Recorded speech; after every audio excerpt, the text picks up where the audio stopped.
Dans un instant, voyage dans les années Mike Brandt. Les coulisses de la légende.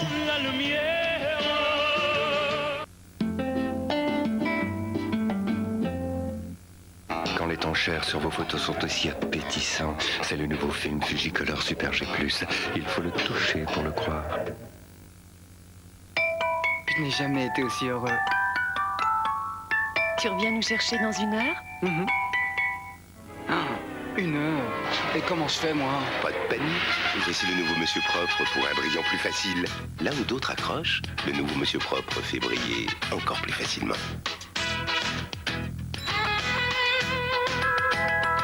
Un vrai jeu d'enfant. Ça sent bon le propre. Quel papa brillantissime tu fais. Nouveau Monsieur Propre. Encore un coup de génie qui rend le brillant plus facile. Chérie FM présente Fleetwood Mac.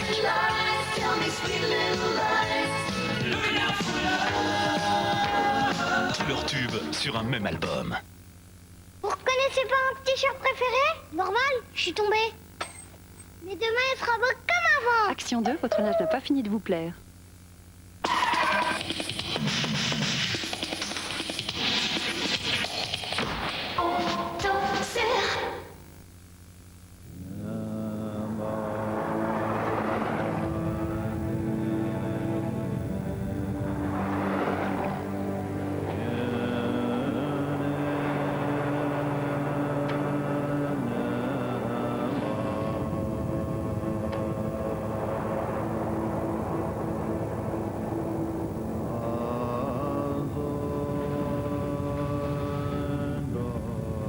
Force 4.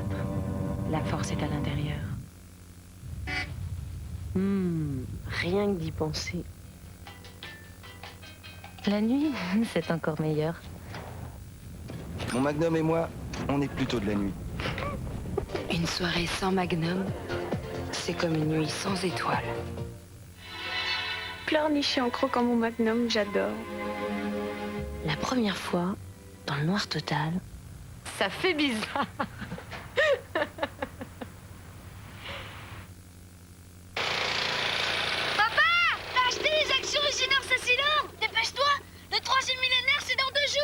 Tu crois que je t'ai attendu?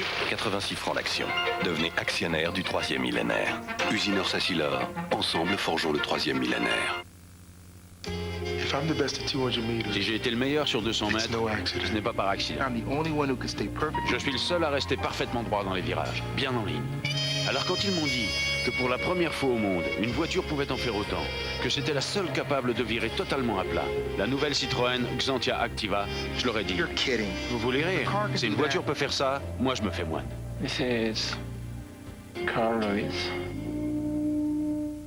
Vous n'imaginez pas tout ce que Citroën peut faire pour vous. Pour bien élever votre maîtresse, je vous conseille d'être très attentif et de bien surveiller son travail. Mais pour la nourriture, soyez inflexible. Exigez votre terrine de gourmet. Truffée de tendres morceaux, à la saveur si délicate, gourmet.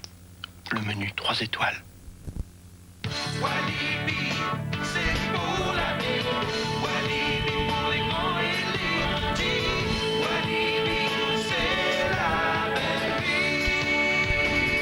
Walibi, ici c'est la belle vie. Crée tes coiffures sans limite. Total Effect Studio Line. Tous les effets.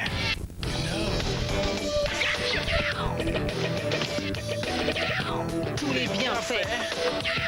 Pas les méfaits. Give me your love, kiss. Tu crées, tu fixes sans limite. Tu fais du bien à tes cheveux. Studio Line de L'Oréal.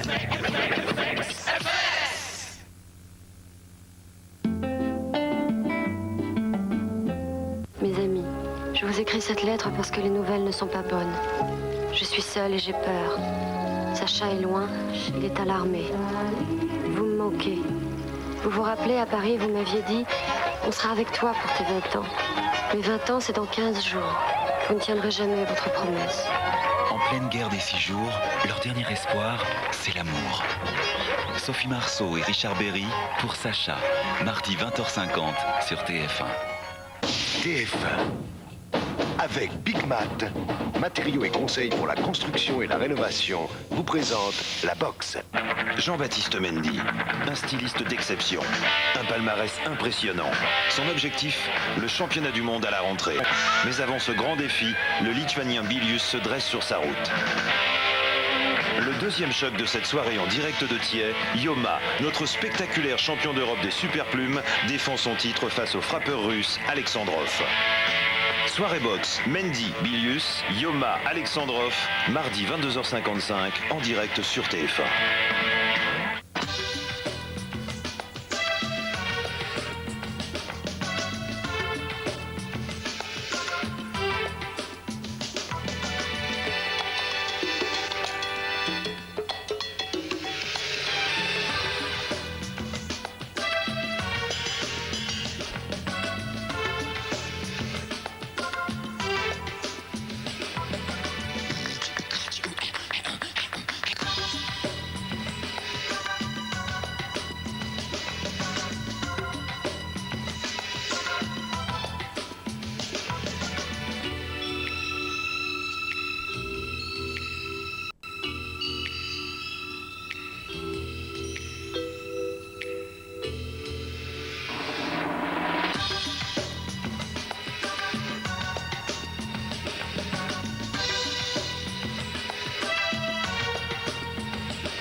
Je pense qu'il aimait faire ses concerts, mais il n'avait pas le caractère suffisant pour...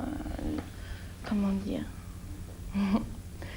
Il n'avait pas la force psychologique suffisante pour supporter ce milieu.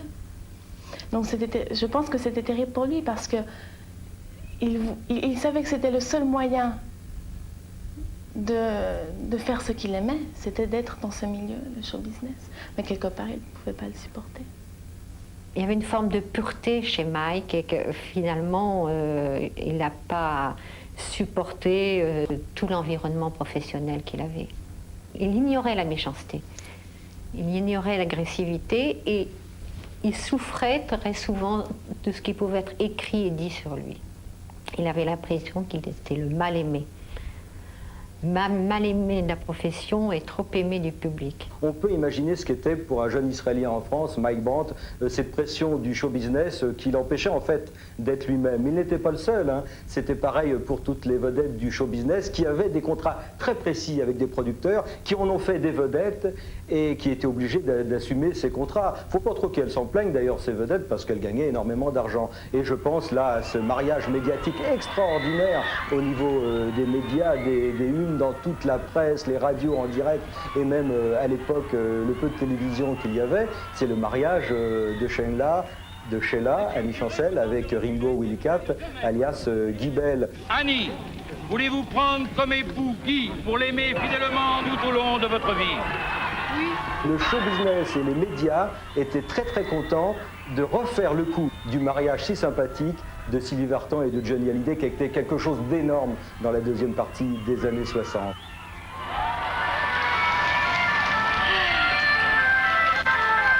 Les souvenirs ont bloqué ma porte, mais de ma peine, il faut que je sorte pour oublier cette fille qui m'a meurtri. Je dois reprendre enfin goût à la vie, mais les rues sont pleines de gens qui s'agitent, et devant les vitrines et par les affiches, je crois apercevoir par son visage, tout me la rappelle, rien ne la remplace. Aussi ne me parlez jamais d'une autre, dans aucune autre. Obstinément, j'ai cherché l'oubli. Une autre alors entra dans ma vie, intelligente aussi, peut-être plus jolie.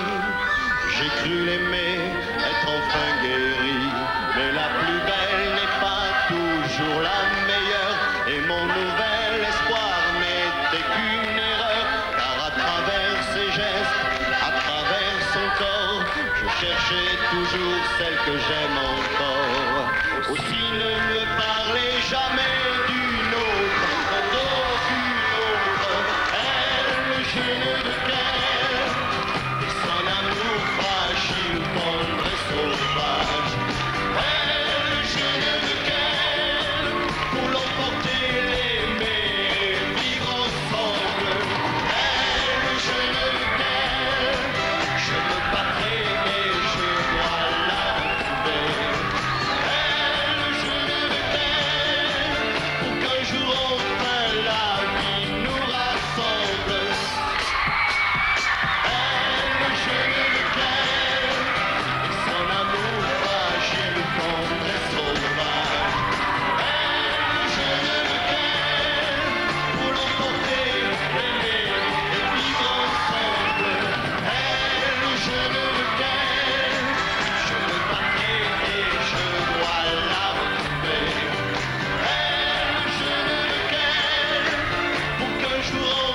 cet univers du showbiz, Mike, qui cherche le grand amour, ne voit qu'hypocrisie et superficialité.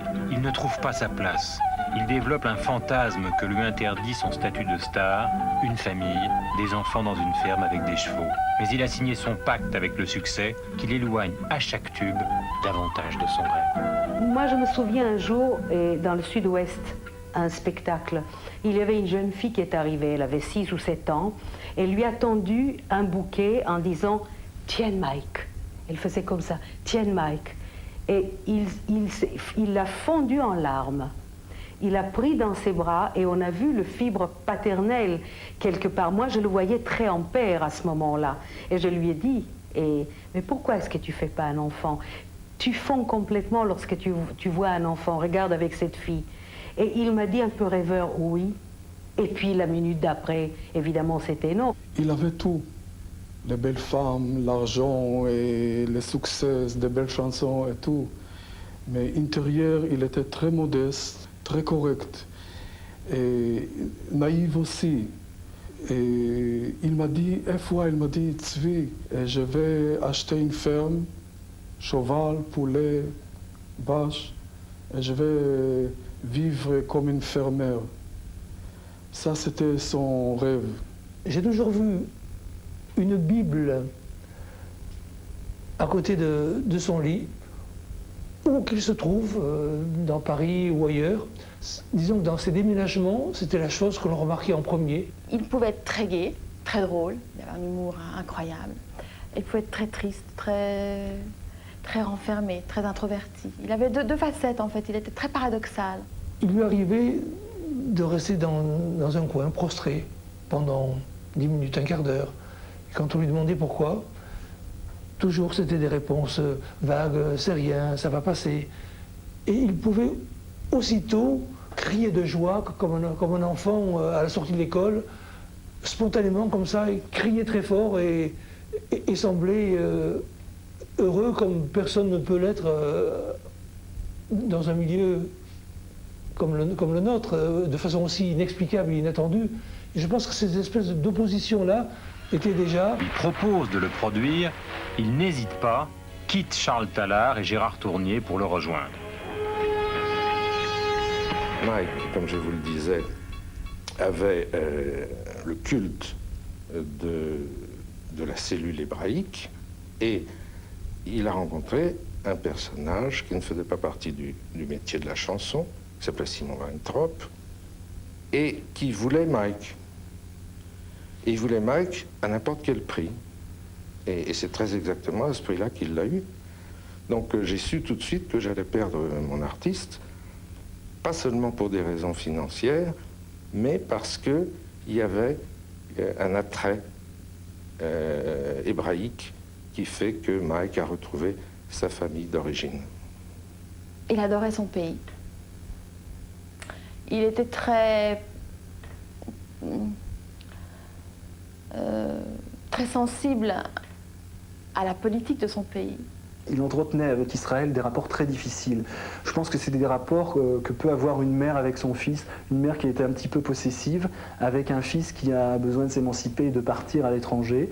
C'était un peu ça avec Mike Brandt, c'est-à-dire qu'à la fois Israël était fier de ce fils qui allait rayonner et qui donnait une très bonne image d'Israël, et qui était célèbre dans le monde entier, et en même temps Israël en voulait quelque part à Mike Brandt de s'expatrier. 1973. C'est la guerre du Kippour entre Israël et ses voisins arabes. Mike s'envole pour son pays et va chanter sur le front, partout où l'on se bat. Quand il est revenu en octobre 73 pour chanter sur le front, ça a été un très gros traumatisme que de visiter les hôpitaux, de voir ces jeunes gens qui avaient son âge, qui étaient en train de perdre leur sang, dans ces lits d'hôpitaux, qui étaient estropiés, amputés, aveugles, etc. Et je suis certain que dans sa tête, il a dû se dire, mais à quoi je sers ? En septembre et octobre 1974, la santé mentale de Mike Brandt se détériore rapidement. Il n'en peut plus de cette course au succès, talonnée par l'échec. Il se sent entouré d'ennemis. Il soupçonne qu'on le vole. À la fin octobre, il se réfugie dans un petit village en Suisse, chez un ami. il entre en clinique où l'on diagnostique une dépression. Mais il refuse le traitement qui lui est proposé. Son producteur, Simon Weintraub, lui donne rendez-vous le 22 novembre à l'Hôtel de la Paix à Genève. Ce matin-là, Simon et Mike prennent le petit déjeuner ensemble, chambre 509 au 5e étage. Puis alors que le producteur va prendre une douche, Mike saute par la fenêtre. Que s'est-il passé vraiment ? Je l'ai revu peu de temps après sa première tentative. Et il ne parlait absolument pas de son accident. C'était pas tabou, mais c'est une chose qui n'existait pas. Il avait un accident, il avait un problème orthopédique et ça se situait à ça. Ensuite, lorsqu'il est sorti de l'hôpital, un jour, j'ai abordé le sujet d'une manière très, très vague. Et la seule chose qu'il m'a dit à ce propos, il m'a dit je ne comprends pas, c'est pas moi. On m'a poussé par la fenêtre, mais en disant on, il ne désignait pas une personne, il désignait une force extérieure. Mike Brandt a toujours dit, Annalise, que c'était le trou noir. Il ne sait absolument pas ce qui s'est passé. Que tout d'un coup, il s'est simplement retrouvé sur ce balcon. Il a aussi eu un accident de voiture avec un traumatisme crânien. Moi, je me suis toujours demandé s'il avait été très bien soigné après cet accident. On sait très souvent que les traumatismes crâniens ou les fractures du crâne entraînent des psychosuicidaires. Après les premières tentatives de suicide de Mike, ma mère était avec lui dans l'hôpital. Elle parlait beaucoup avec lui. Et 2 ou 3 semaines après, elle a retourné à la maison.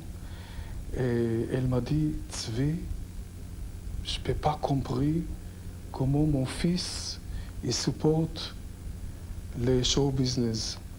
Il avait plusieurs personnes de son entourage professionnel qui étaient là et il les a tous envoyés au cinéma, je ne sais plus exactement à l'époque, je crois que c'était au cinéma.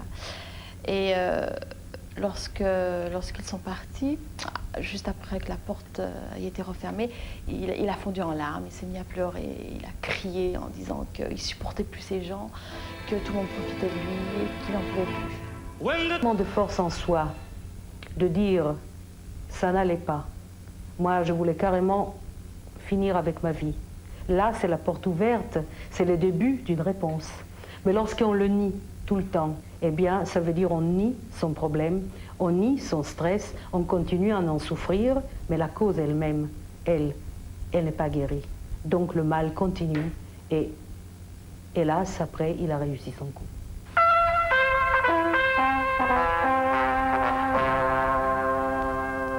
Il est 12h15. Le monde artistique est en deuil, Mike Brandt est mort, nous avons appris la nouvelle il y a moins d'un quart d'heure. Je vous lis le texte de la dépêche que nous avons reçue. Le chanteur Mike Brandt a trouvé la mort ce matin à 11h15 en tombant d'une fenêtre de son appartement situé dans le 15e arrondissement à Paris. On ignore pour le moment s'il s'agit d'un suicide ou d'un accident. On a dit beaucoup de choses sur Mike, vous savez. On a dit soit par intérêt, soit par soi-disant des choses qui étaient vraies, qui ne l'étaient pas. Et puis, s'est-il drogué, s'est-il pas drogué? A-t-il eu des femmes qui lui bouffaient sa vie? A-t-il eu des copains qui lui mettaient ses chemises, ses bottes et qui prenaient ses voitures? A-t-il eu des relations plus ou moins avouées avec des marchands de tableaux, avec des...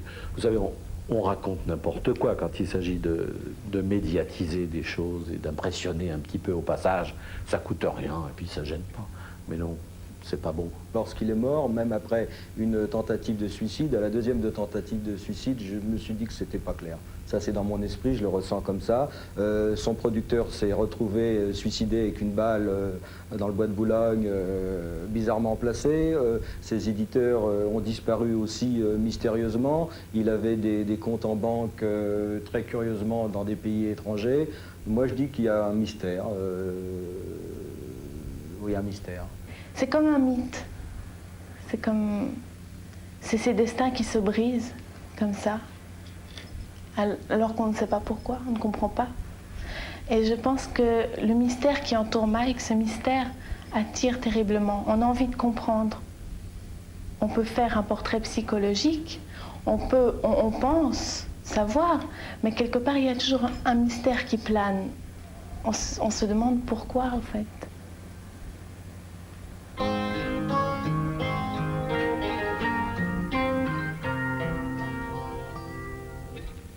Dis-lui,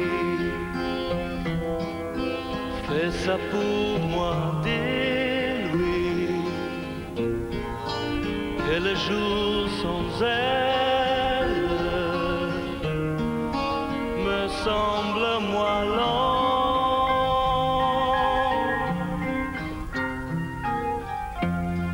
Dis-lui, quitte à mentir, dis-lui